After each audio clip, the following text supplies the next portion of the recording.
Let's face it, if you're here with us, you probably know that tight, achy, sometimes really debilitating feeling of herniated disc pain.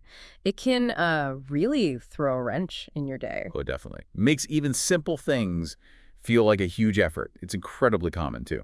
Exactly. And the impact it has on just, well, daily life is significant for so many It people. really is. And that's precisely what we're diving deep into today.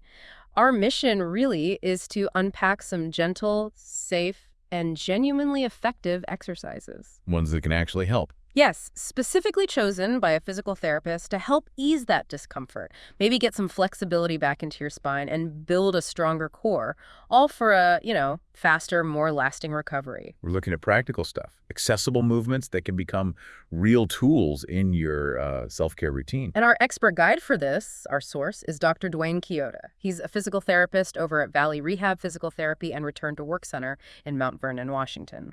He shares some really valuable insights. He really has.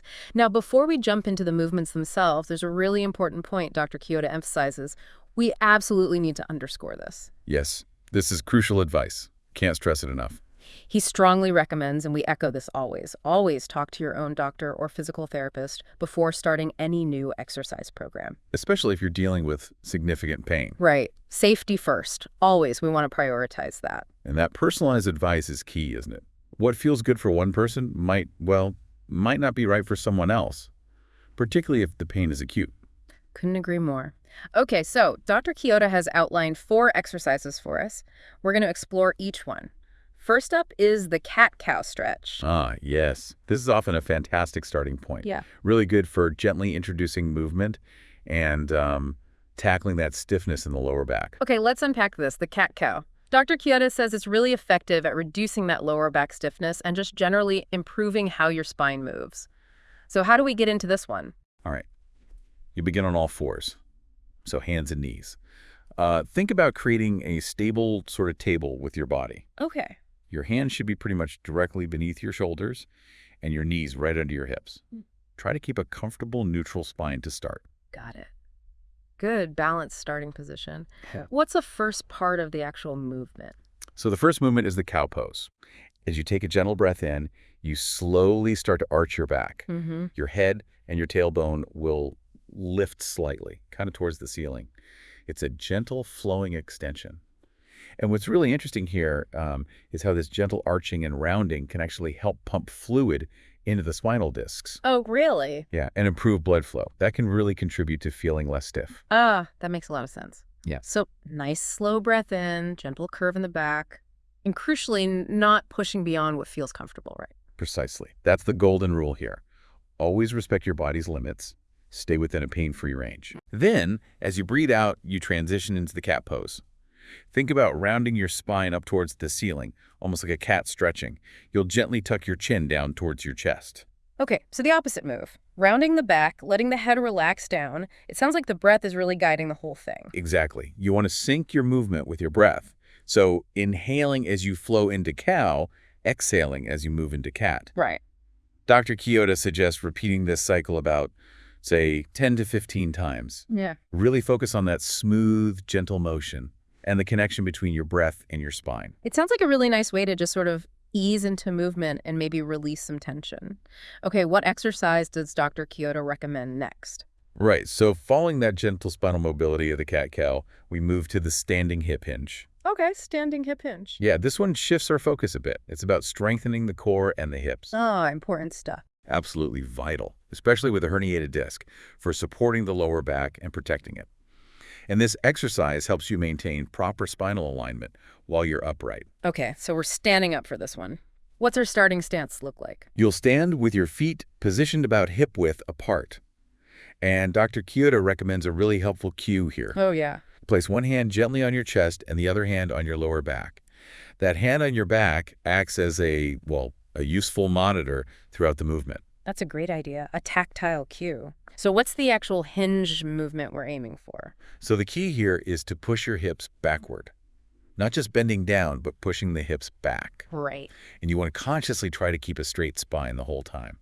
Now that hand on your lower back, It's crucial. You should not feel your lower back pushing hard into that hand or arching excessively. Okay. This helps make sure the movement is coming from your hips, not from overextending your lumbar spine. Right. And strengthening the glutes and hamstrings here actually takes pressure off the lower back. How? Well, it improves your body's ability to hinge properly at the hips instead of compensating with the lower back. Right, right. So focus is on hips moving back, not just bending at the waist. Exactly. As your hips go back, your chest will naturally lower a bit. But remember to keep your knees soft. Don't lock them straight. Soft knees. Okay. You're essentially creating a controlled hinge right there at your hip joints. Keeping the knees soft, make sure the hips are driving it, not the knees, which could strain them. Got it. Hips back, slight forward lean of the chest, straight spine, soft knees. And then how do we return? Then you just return smoothly to your upright standing position, again keeping that awareness of your spine alignment and control. Dr. Kiyota suggests repeating this one for about 10 to 15 repetitions as well. That focus on the hip movement really does seem key for taking stress off the back. Okay, moving on then.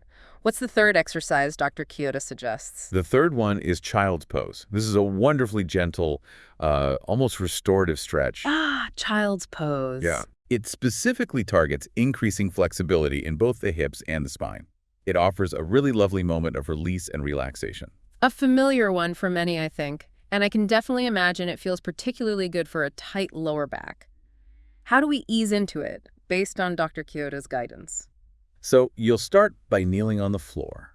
Then you gently sit back, bringing your hips as comfortably close to your heels as you can. Okay. Now, for the stretch part, you extend your arms forward along the floor and let your forehead rest down on the floor or a mat. And what if, your forehead doesn't quite reach the floor comfortably? That's perfectly fine. Dr. Kiyota really stresses this. Only go as far as feels comfortable. You want a gentle stretch, not forcing anything or causing any sharp pain. Makes sense. The goal is a gentle lengthening, not pushing to your absolute limit. You'll then just hold this position for about 20 to 30 seconds. Okay. And really focus on taking deep, slow breaths. Allow your body to sort of relax and soften into that stretch. So a longer, sustained hold for this one, unlike the cat-cow repetitions. And how many times should we do it? Dr. Kiyota recommends repeating the child's pose, maybe 3 to 5 times. It gives your body that repeated chance to gently lengthen and release any built-up tension. Sounds wonderfully soothing. Okay, that brings us to the fourth and final exercise in Dr. Kiyota's sequence. What have we got? Yes, the final exercise is the seated figure 4 stretch. This one is quite specific. It's targeted to help relieve tension in the lower back and the hips. Ah, key areas. Exactly, which, as we know, are often the primary spots for discomfort and tightness when you're dealing with a herniated disc. Okay, so seated again for this one. How do we get into that figure 4 position from just like a regular chair? Right. You'll begin just sitting normally on a chair, both feet flat on the floor. Then you gently cross your right ankle over your left knee. That creates that distinct figure 4 shape with your legs. Got the leg position. What's the next step then to actually feel the stretch? Okay, crucially, you want to keep your back straight. Don't slouch forward. Then gently lean forward, just slightly from your hips. Not rounding your back, but hinging forward from the hips.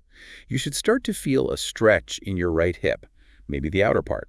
And how much should you lean forward? Is there a cue there? Just a subtle lean is usually enough to feel the stretch deepen. Again, the golden rule applies. Listen carefully to your body. Never push into any sharp or increasing pain. Okay. You'll hold this stretched position for about 20 to 30 seconds, just allowing that tension in the hip to gently release. And then switch sides. Exactly. After the hold, you simply switch sides. Cross your left ankle over your right knee, keep the back straight, and repeat that gentle forward lean from the hips. So really important to remember to do both sides for that balanced relief. Oh, absolutely. Consistency and addressing both sides of the body, that's key for getting the optimal benefit from this one. These all sound like really accessible, manageable exercises, nothing that feels overly strenuous or intimidating. And that's precisely the point, isn't it? Especially when you're navigating the challenges of pain. Gentle, consistent movement, performed with awareness. It can be profoundly beneficial for healing and for long-term management. Well, there you have it. 4 gentle yet targeted exercises from Dr. Duane Kiyota. Designed to be, and I like his term, real slump busters for your herniated disc recovery journey. Slump busters, I like that too. He really emphasizes that just incorporating these into your daily routine it can really lead to positive changes over time. The big caveat, of course, is as long as they don't make your pain worse. That principle is just so fundamental. Starting gently, listening to your body's feedback, Yeah. it's vital in any kind of rehab program. So as you think about these gentle movements we've discussed, the cat-cow, the standing hip hinge, child's pose, and that seated figure four stretch, here's maybe a final thought to consider. Hmm. How might mindfully and consistently incorporating even just one of these simple exercises into your daily life, how might that begin to subtly but significantly shift your experience of back pain? And maybe contribute to a greater sense of overall mobility and just, well, feeling better. It's definitely something worth exploring.